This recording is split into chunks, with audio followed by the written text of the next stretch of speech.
Hi everyone and welcome back. Today we've got a lovely video for you. It's a beautiful sunny day here in England and I'm going to give you a tour around my garden. It's looking absolutely beautiful right now and we're going to sit down and have a little afternoon tea and go through some of the questions that you guys have been asking. So I hope you enjoy it.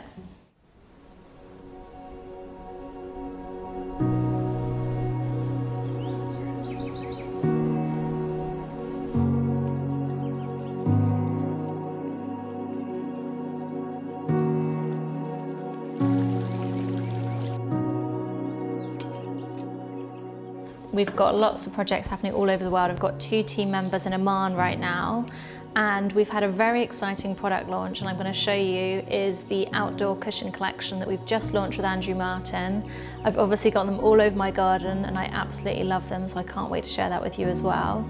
And lots of presentations, lots of exciting things happening at work, but today I'm just really looking forward to having a more slower paced day in the garden with all of you and Ollie. I designed all this garden myself and I've added to it over the years, and it's definitely not perfect. I go on Pinterest and often find myself wanting to rip it all out and start again. But there's lots of things in this garden that I do really love, and it's, like I say, a space that we love to use. So hopefully some of the ideas that I share with you might be helpful or in some way inspire you. I'm going to start with the tour of the terrace. We have this huge terrace that spans the entire back of the house, and there's 4 different seating areas. First of all, we have this large seating area, which I love. It's so good for sociable lunches. I love the fact it's a big round table. It's from Bramblecrest and I bought it 10 years ago and it stays out all year round. It's a plastic rattan, so it weathers really well.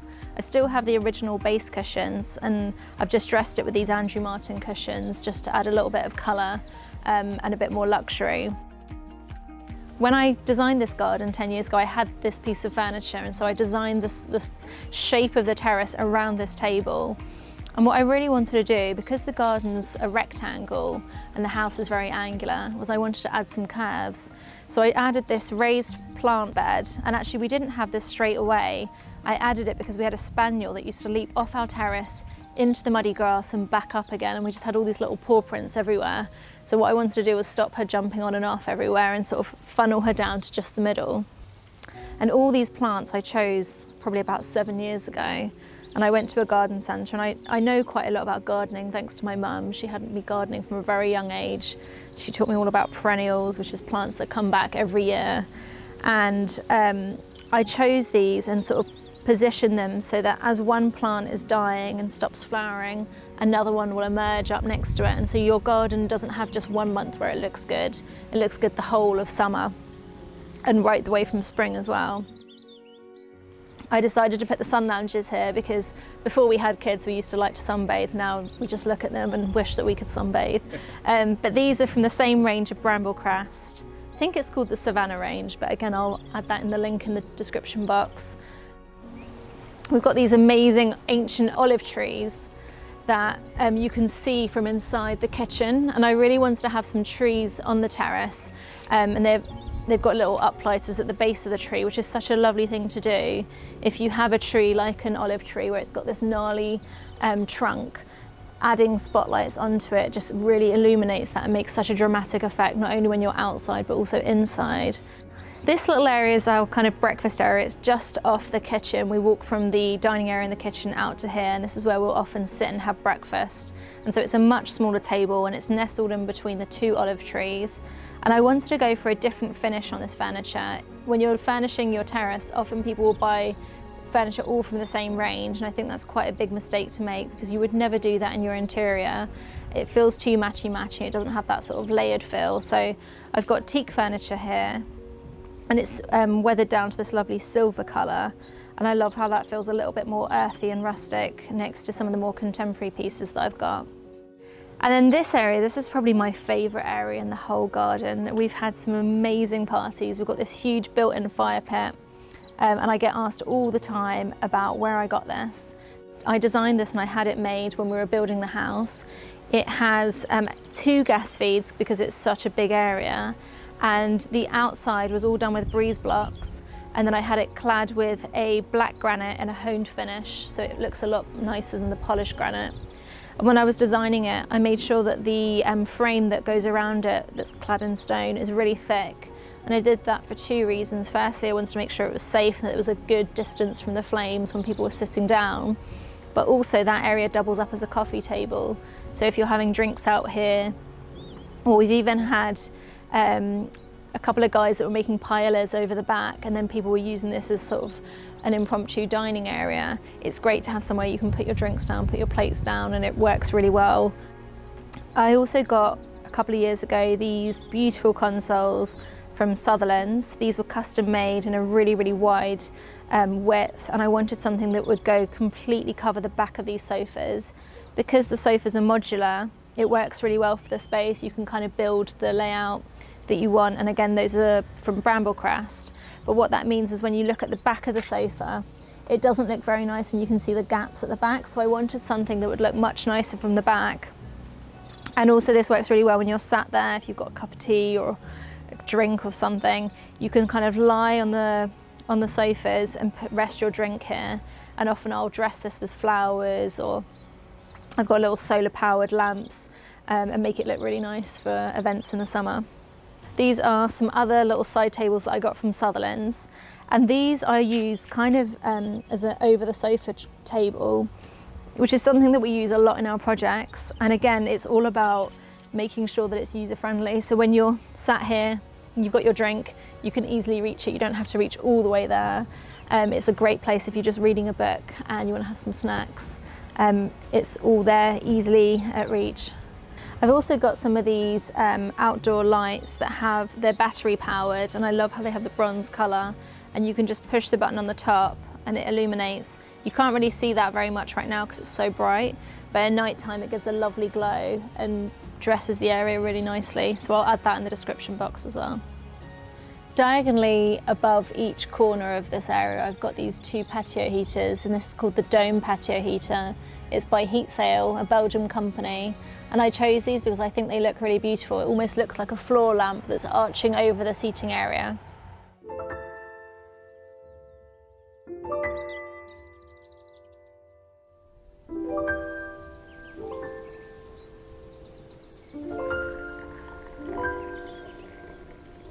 So many of you have left so many lovely comments recently, and I'm struggling to answer all of them, so I thought I might just run through a few of the most popular questions and get back to those now before I carry on with the garden tour.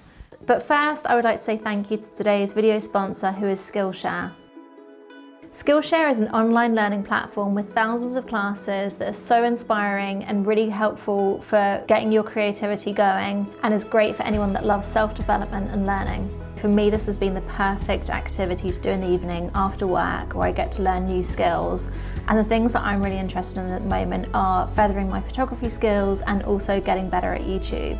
So at the moment, I'm watching YouTube Success, Script, Shoot and Edit with MKBHD, and I'm really interested to see how this is going to help develop our channel. The first 1,000 of my viewers to sign up using my code Sophie Paterson, or the link in the description, will get a 1-month free trial of Skillshare.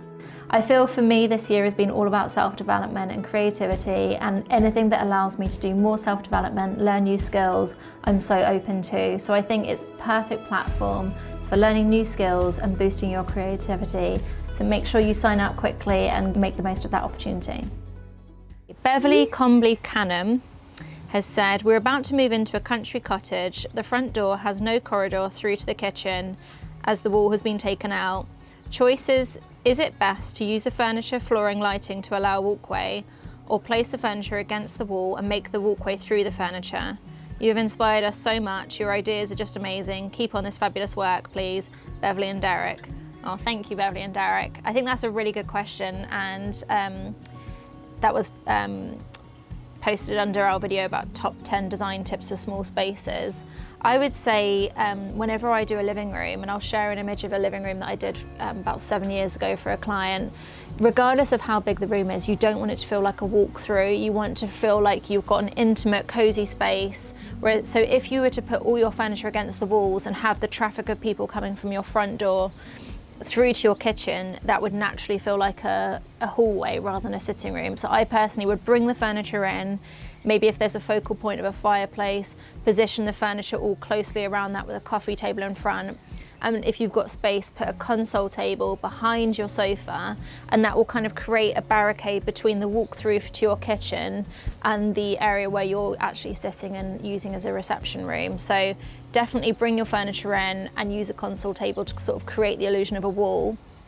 And then on that console table, you could perhaps do some vases or some faux flowers that again is going to give a bit of height, and it's giving a little bit of separation and privacy to that sitting area from the front door. So I hope that helps. Gloribel Falcon has said, "Me fascinó la historia de los inicios de la farma. Congratulations for such a beautiful journey. You will continue attracting good people because of how your soul is. I never imagined your background studies were in Spanish, my native language." Well, I absolutely love Spanish. I studied Spanish at university, and I think it's a beautiful language. So any opportunity I get to go to Spain and speak it, I always love to do that. And that comment was again about the video, what does an interior designer actually do? Which is one that seems to be getting a lot of comments from people, because I think all of us opened up, and I'm really proud of my team for opening up as well, because they don't always love having a camera shoved in their face. But Ollie's so good at getting them to sort of talk about their own journey. So I think that's probably my favourite video we've ever done. Can't wait to see your gym room completed. We are also planning a gym room at the moment, and I'm struggling with the flooring options. I had ordered some rubber flooring samples, and as you said, they smell bad. I'm considering cork as an option. I've never used cork in a gym. For all of our clients' gyms, I've always used the rubber matting. It's definitely the most hard wearing. But I chose to do wooden flooring just because it's off my bedroom and I love the way it looks. And I know because it's just my husband and I using it, we're both very careful. We won't drop weights onto the wooden floor. At least I hope we won't. But we're also doing a very oversized rug from Crucial Trading, so that's going to protect quite a lot of the floor, and I'll use that as like a workout mat as well. So I'll look into cork. That sounds great. I also saw another interior designer, or someone I follow on Instagram, posted a gym, and it was in a hotel, and it almost looked like a fabric, very hard duty, maybe like recycled plastic fabric on the floor. So I have on my mental list of things to do to research into that, and if I find out more about that, I'll definitely share that on this channel, because it looked beautiful and it looks like it would be really hard wearing as well. I need to just quickly point out, if you've noticed a cushion just magically appear behind me, your eyes are not deceiving you. Ollie just asked me what my favourite cushion was from the collection and said he was going to fill the gap behind me, and this is my favourite one. I'm terrible with names, I can't remember the name of this design, but I love how it has a really small repeat, and this tan colour is definitely my favourite. Interior designers have been really going crazy for this colour for the last 2 years, so if you're looking at cushions for your home and you're wondering what colour to do, maybe you have a lot of neutral or a lot of grey, I would say be brave and bring some tan into your home or your garden. It really warms things up and looks so lovely. So Ollie, as you guys will all be aware, is our amazing in-house cinematographer, but he also manages all the changes and updates to our website, and he's been working incredibly hard to update, finally, our collections page. So I'll put that in the box below. It's got videos of all of our collections, from our cushions, our linen collection with Co's, our fabric collection with Andrew Martin, our wallpaper collection with Fremantle, our art collection with Fremantle, our note card collection with Leda and Layla, and lots more exciting. I just signed an agreement yesterday for a very, very exciting new collection, which I hope will be launching this year. And we are signing off the finishes on a new collection for something else. So watch that space, and definitely check out our Instagram, Sophie Paterson Interiors, for the latest launches, because there's some really exciting stuff coming out this year. This was a focal point that I knew I wanted in the garden. I love the sound of water. I find it so relaxing. When we're in bed at night, I have the windows open and I can still hear the water, which is just so soothing. It makes you feel like you're on holiday. I got the inspiration for this fountain from RHS Wisley. They have a beautiful rose garden, and in the middle of the rose garden is a fountain that looks quite similar to this. And then I had it fabricated with the bronze bowl. And then, much like the fire pit, this was done with breeze block. Obviously it's got a pool liner And then I used a Dura Grey limestone to clad the outside. I didn't want to make it a black granite. I didn't want it too dark. I wanted it to feel quite light. So it went really well with all the olive foliage. And then this is the little area where we come and sit. There's a little speaker hidden in the trees. You can listen to some lovely music and it makes you feel like you're in a whole nother world and you can really relax there. No one can see you or find you. So if I have a spare half an hour, this is where you'll find me. I commissioned this really contemporary sculpture. I can't remember the name of the artist. I think he was based in Dorset. But I commissioned it quite a few years ago, and I purposely wanted to have something very simple, very contemporary, so it's a nice contrast against the herringbone bricks that are very rustic. This feels like a nice contemporary twist at the very end. When you're sitting on the sofa, and you can see these branches of the Acer, this is a Japanese Acer, sort of reach out, and it just creates such a pretty pattern when you're looking through there and you can see the leaves bouncing in the breeze. So this is the kids' play area. Previously when we had a dog, this is where she would basically use it as her toilet. But a couple of years ago there was a massive storm and a lot of the trees came down, and suddenly I realised that this was a lovely sunny spot and it was much bigger than I really had realised earlier, and so I changed it into an area for the kids. It's completely enclosed, so they're really safe out here. It's just off the utility room, so they can come and play out here by themselves, but generally we spend the whole of the weekend out here with them, and we have a lot of play dates. So I'm going to show you some of the items that I've bought on recommendations of my followers on Instagram. I asked them what they would recommend, parents out there, and I got given such good advice about what toys to invest in and what toys they'd get bored of and that weren't worth buying. So one of the first things I got was this mud kitchen, and as you can see, it's not pristine, it's not for show. They really do use it and they absolutely love it. We make all kinds of concoctions. Hi Oscar, can you show Ollie what's in this one? Is this one of your potions? Yeah. What did you put in it? Water. Water, and what else? It was sand. Sand, yeah. Sand goes everywhere. But we have lots of fun. We get lots of plants and leaves and flowers from the garden. They make perfumes. So that's been something they've really loved doing. And it's a local company, it's a family-led company, Mud Kitchens. They're all handmade in the UK, so I absolutely love them. And you can see down the side it's got Ava's Mud Kitchen. Oscar can't read yet, so he won't have any insecurities about that, but I might have to get him his own one. And then I've also got Ava's Garden. This is a little planter that she used to have all herbs in. I actually had to steal half the soil the other day because I bought some more plants and I didn't have enough soil, so I need to replenish that. But this is a really nice area, and it's not about what it looks like, but it's just about an area that they can really enjoy. This is a little playhouse that we got for the kids, and I had it repainted, and I've dressed it with these really cute wicker basket planters that I got from Dalesford, and then I've put some rosemary in here, which is something that doesn't need watering too often because we don't have irrigation in this area. All the rest of the garden's irrigated, but these little pots I couldn't get irrigation to, so I have to water these, and I get the kids to help me every night, which is quite a nice activity to do with them. The next thing that I was recommended, which has worked out really, really well, is a sandpit table rather than just a sandpit, and make sure that you get a cover for it because local neighbourhood cats love to get in there and go to the toilet.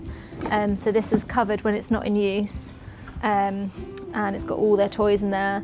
And as long as they're not too big or heavy, they can actually sit in there, and they love doing that and getting stuck into all the sand. So this is from Bramblecrest. I just recently got it and I absolutely love it. Previously we had some armchairs and a coffee table, which was good, but we didn't use it as much. Whereas now we have this table, we sit out here and have meals. I had a play date for 8 kids last weekend, and all the mums, we all sat out here and had drinks and snacks. And then at night time, because our play dates tend to go on quite a long time, you've got a little section in the middle that you can turn into a fire pit, which is really easy to use. Even I can do it, and I'm not very techy. And it's got a little glass surround to protect you from the flames. And if you don't want to use the fire pit, you can just take that bit away and you can dress it as a normal table, some flowers in the middle. And then this was another gift from our in-laws, this little shop. It had like a green door before, so I just gave it a little bit of SPI treatment and painted it. Again, it's got 2 of the Dalesford planters outside the front door, which I think looks so cute. Almost feels like it's a little mini play village, and they love playing in here.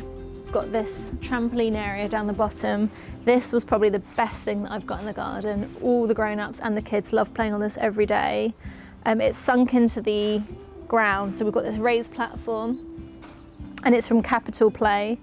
And then around the edge, I put these railway sleepers, and then I've had those clad in a waterproof padding, so there's foam, and then this is like a plastic waterproof covering, so that if you were to fall off and bang your head on it, it wouldn't give you any serious injuries.